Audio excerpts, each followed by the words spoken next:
अस्सलामु अलैकुम वरहमतुल्लाहि वबरकातुहू। नहमदुहु व नुसल्ली अला रसूलिहिल करीम, अम्मा बाद। मोहतरम नाज़रीन व सामिईन, एक सवाल अक्सर लोग पूछते हैं और इस बार भी पूछा गया कि कफ़ारा क्या चीज़ है, जिसे हम कहते हैं रोज़े का कफ़ारा। इससे पहले सबक में हमने फ़िदिये के मुताल्लिक़ सुना था और मैंने 2 वीडियो बनाया। उसमें एक अहनाफ़ का मसलक बयान किया एक वीडियो में, ताकि कोई कन्फ्यूज़न न रहे, और दूसरे वीडियो में शवाफ़ी का मसलक बयान किया कि फ़िदिया कितना देना चाहिए और फ़िदिया किन लोगों की तरफ से देना चाहिए। बहरहाल वो बहस गुज़र चुकी। अब हम कफ़ारे की बात करेंगे कि कफ़ारा कब लाजिम और ज़रूरी होता है।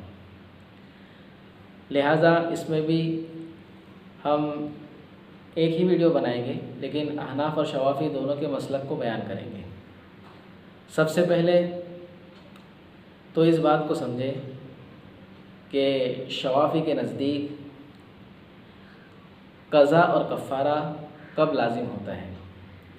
अगर कोई शख्स रमज़ान के दिनों में रोज़ा रखते हुए अपनी बीवी से सोहबत कर ले, हम बिस्तरी कर लें, तो उस पर, और जब हम बिस्तरी करेगा, सोहबत करेगा, तो उसका रोज़ा टूट जाएगा। तो अब इस पर क़ज़ा भी वाजिब होगी और उस रोज़े का कफ़ारा भी इस पर लाजिम आएगा, क्योंकि इसने जानबूझकर रमज़ान का रोज़ा रखा भी और सोहबत करके रोज़ा तोड़ दिया। तो रिवायत में आया है कि अल्लाह के नबी सल्लल्लाहु अलैहि वसल्लम के ज़माने में भी ऐसा हुआ एक सहाबी से। तो अल्लाह के नबी सल्लल्लाहु अलैहि वसल्लम ने उनको कफ़ारा बताया कि किस तरह से इस रोज़े की भरपाई होगी।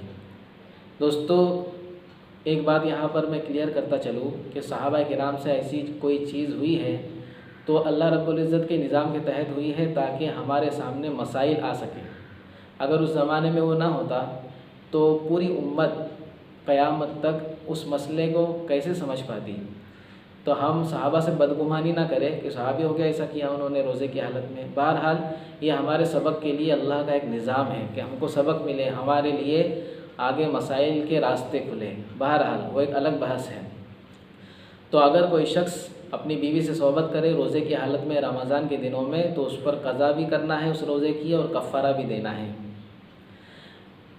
अहनाफ़ का भी यही मसलक है, लेकिन उसमें और कुछ इजाफ़ा है। अगर कोई शख्स रमज़ान के दिनों में रोज़ा रखे और अपनी बीवी से सोहबत करे, रोज़ा टूट जाएगा जानबूझकर। इसी तरह जानबूझकर उसने खा पी कर अपना रोज़ा तोड़ दिया बग़ैर किसी उज़्र के, ना बीमारी ना कुछ, ऐसे ही खा पी के अपना रोज़ा तोड़ दिया, उस पर भी कफ़ारा देना लाजिम आएगा अहनाफ़ के नज़दीक। अगर शवाफ़ी के नज़दीक कोई जानबूझकर रोज़ा तोड़ता है तो कफ़ारा नहीं है, सिर्फ़ क़ज़ा है। अहनाफ़ के नज़दीक कफ़ारा भी है। लिहाजा रमज़ान के दिनों में किसी ने जानबूझकर रोज़ा तोड़ दिया बग़ैर किसी उज़्र के, उसको भी कफ़ारा देना ज़रूरी है। ये हुआ मसला दोनों का। अब आगे क्या कफ़ारा है, तो कफ़ारा दोनों के नज़दीक बराबर है। अहनाफ़ और शवाफ़ी दोनों के यहाँ पर कफ़ारा सेम है, क्योंकि वह हदीस में डायरेक्ट बात मिलती है। अल्लाह के नबी सल्लल्लाहु अलैहि वसल्लम ने ऑप्शन दी सहाबी को, ये करो, ये नहीं हो सकता, ये करो, ये नहीं हो सकता, ये करो। तो तमाम चीज़ें हदीस में ज़िक्र की गई है हदीस में। तो सबसे पहले कफ़ारा ये है कि एक मुसलमान ग़ुलाम को आज़ाद करे, लेकिन ग़ुलाम वाला सिस्टम ख़त्म हो गया है। तो ये आज पूरी दुनिया में कहीं पर भी मुमकिन नहीं हो सकता, अफ्रीका वगैरह के किसी मुल्क में हो। बहरहाल उस बहस में नहीं जाना, तो ये तो मुमकिन नहीं है। तो दूसरा ऑप्शन क्या है? दूसरा ऑप्शन ये है कि 2 महीने के मुसलसल रोज़े रखे, कंटिन्यू 2 महीने के मुसलसल रोज़े रखना, ये कफ़ारा है।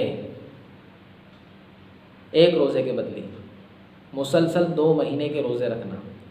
और इसका कायदा ऐसा है कि अगर मुसलसल रोज़े रख रहा है और बीच में एक रोज़ा छूट गया, मिसाल के तौर पर 60 रोज़े रखने हैं, 2 महीने के रोज़े हैं, 60-59 हो सकते हैं महीने के एतबार से, तो इसका 55 रोज़े हो गए मिसाल के तौर पर कंटिन्यू कफ़ारे के, और 56वां रोज़ा छूट गया। अब इसको फिर से उसकी तरफ आना पड़ेगा कि वो पहले से शुरू करे। हम बचपन में सांप सीढ़ी का गेम खेलते थे, तो आपने देखा होगा कि बिल्कुल हम अपने हदफ तक पहुंचने वाले होते हैं, जीतने वाले होते हैं, वहाँ पर एक सांप होता है। अचानक में वो सांप का हमारा लूडो गिरता है और सांप का नंबर आता है, हम ऊपर से डायरेक्ट नीचे आ जाते हैं। वैसे इसका मसला है कि मुसलसल रोज़े रखना है 60 दिन के, 2 महीने के, ताकि आइंदा ये रमज़ान के महीने में ऐसी हरकत करने से पहले 100 बार नहीं 1,00,000 बार सोचें। बहरहाल दूसरा ऑप्शन ये है कि 2 महीने के मुसलसल रोज़े रखें, और ये भी ना उससे हो सके, ये उसके लिए नामुमकिन हो। ऐसा नहीं कि मेरे मतलब मैं नहीं कर रहा हूँ, मैं दूसरा ऑप्शन करूँगा, इससे ना हो सके, यानी इसकी कुदरत नहीं है 60 रोज़े रखने की, तो फिर आगे का ऑप्शन दिया गया है कि वो एक मिस्कीन को एक मुद्द के हिसाब से 60 मिस्कीनों को खाना खिलाएं। 60 मिस्कीनों को खाना खिलाना ये उसके बाद वाला ऑप्शन है, अगर 2 महीने रोज़े नहीं रख सकता तो अहनाफ के नज़दीक एक मिस्कीन का जो खाना होगा वो 1.25 किलो होगा, लगभग 2 किलो एहतियातन, यानी 2 किलो के हिसाब से अगर 60 मिस्कीनों का हम पकड़े तो 120 किलो हो जाता है।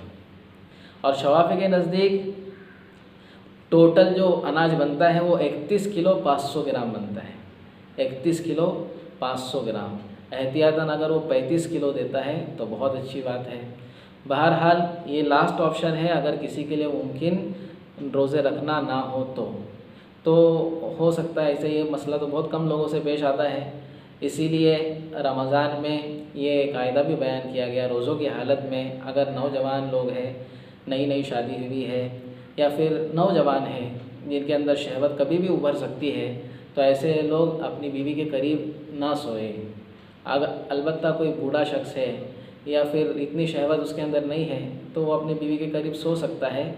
तो हम इस बात की फ़िक्र करें कि जहाँ पर फितने का अंदेशा हो और गुनाह में, ये गुनाह है, रमज़ान के अंदर सोहबत करना रोज़ा तोड़ने वाली चीज़ है और ये हराम है, तो इन चीज़ों से हम दूर ही रहने वाले बने। बहरहाल कफ़ारा इसी को कहते हैं कि रमज़ान की हालत में कोई अपनी बीवी से सोहबत कर ले, रोज़ा तोड़ दे जानबूझकर, तो उसके लिए कफ़ारा है। अहनाफ के नज़दीक जानबूझकर कोई खाना खा ले, रोज़ा तोड़ दे खाने पीने की वजह से, उसके लिए भी ये कफ़ारा है। एक मसला अहनाफ के बारे में ये सुन ले कि अगर कोई शख्स भूल चूक से कुछ खा पी ले और उसके इल्म में ये बात नहीं कि भूलने से रोज़ा नहीं टूटता, भूल चूक करके वो खा ले और फिर वो समझे कि मेरा रोज़ा तो टूट गया, बाद में उसको मालूम पड़े मेरा रोज़ा था, मैंने खा लिया लेकिन भूल कर खाया था, फिर वो खाना पीना शुरू कर दे, उसको लगे कि मेरा रोज़ा तो टूट ही गया, अब मैं खा लेता हूँ, तो ऐसी अगर सूरत हाल है तो उसके ऊपर कफ़ारा लाजिम नहीं आएगा, सिर्फ वो रोज़े की क़ज़ा करेगा, क्योंकि उसको इल्म नहीं है, इस वजह से उसने ये काम किया। भूल कर पहले खा लिया, फिर सोचा मेरा रोज़ा तो टूट गया, हालांकि टूटा नहीं था, फिर उसने खाना पीना शुरू कर दिया, पहले ही टूटा हुआ, अब क्या करूँ, अब खा लेता हूँ। तो ऐसे शख्स के लिए उसमें रियायत है, उसके लिए सिर्फ क़ज़ा है, कफ़ारा उस पर लाजिम नहीं आता। बहरहाल इसके मुताल्लिक़ भी कोई आपके दिल में सवाल हो तो पूछ सकते हैं, ईमेल भेज सकते हैं। अल्लाह रब्बुल इज़्ज़त हम सबको कहने सुनने पर अमल की तौफ़ीक़ अता फ़रमाए और आइन शरीयत के मुताबिक हम सबको अमल करने वाला बनाए। व आखिर दावाना अनिल हम्दुलिल्लाहि रब्बिल आलमीन।